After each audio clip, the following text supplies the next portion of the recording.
Excuse me. I need to get to my cable. Absolutely.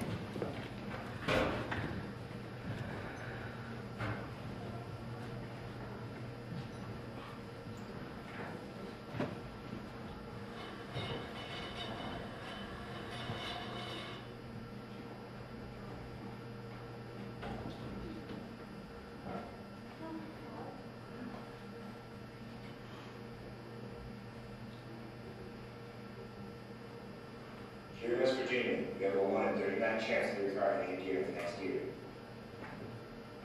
Taking your eyes off the road for just 2 seconds doubles your odds of a crash. The Virtual Vikings saw 20 dead deer on their way to Carnegie Mellon. It's time to make the world a safer place to drive. That's small states, man. Are you in good shoes?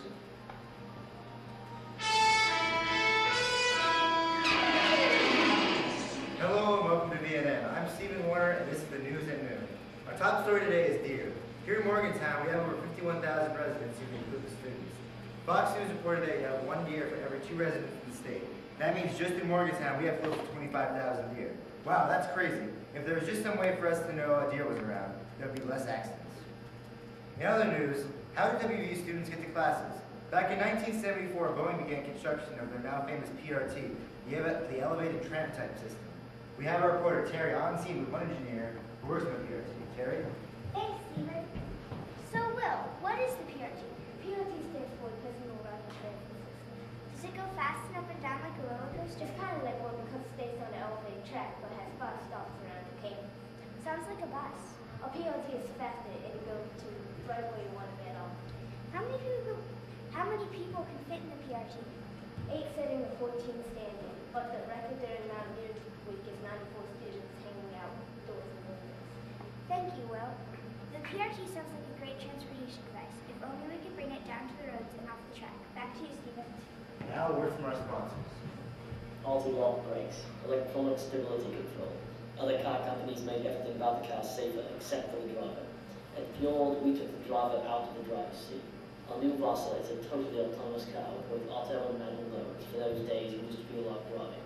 Fjord Vasa, let us do the driving for you. Our next story is a bit out of this world to me. Autonomous or driverless cars could be hitting the streets of the world in 5 to 10 years. We have anti-lock cruise control on cars that park themselves. For cars that drive themselves, here's Nathan and Eric with the story.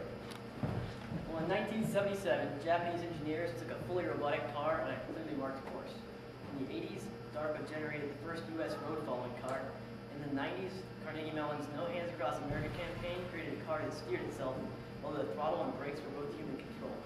In 2000, DARPA released the Grand Challenge, where colleges would compete with fully autonomous cars in the desert. They didn't get very far, but a couple years later, when they repeated the challenge, they had much more success.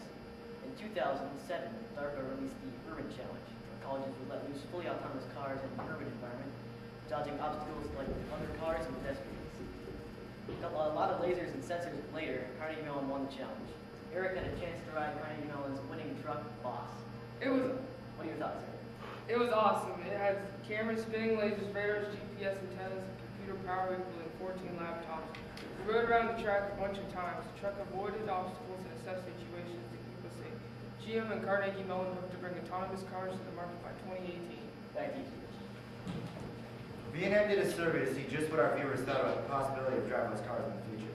With 165 people taking the survey, we found that 45% would buy a driverless car. Most 92% would prefer the option of both driverless and manual driving. Our final story today takes our own Hunter Snodley on location with science editor Dr. Adam Rowe with an invention that could save hundreds of drivers' lives. Hunter? So, Dr. Rowe, we heard earlier in our broadcast that there is as 500,000 car versus deer accidents annually. West Virginia is #1 in this problem. Will your invention help? It sure will. The deer tracker combines thermal heat sensors with different chemical molecules for deer. You'll see a deer displayed on an in-car screen and a warning buzzer will activate. At the same time, a deer whistle will alert the deer unless accidents should occur. Where are all these fancy sensors hidden? Neatly beneath your wheels. How did you get this idea? Well, sensors are becoming very common in high-end cars for various things.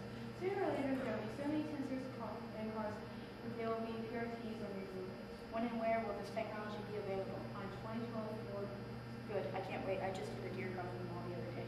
Back to you, Stephen. This has been the VNN News at Noon. Have a safe day.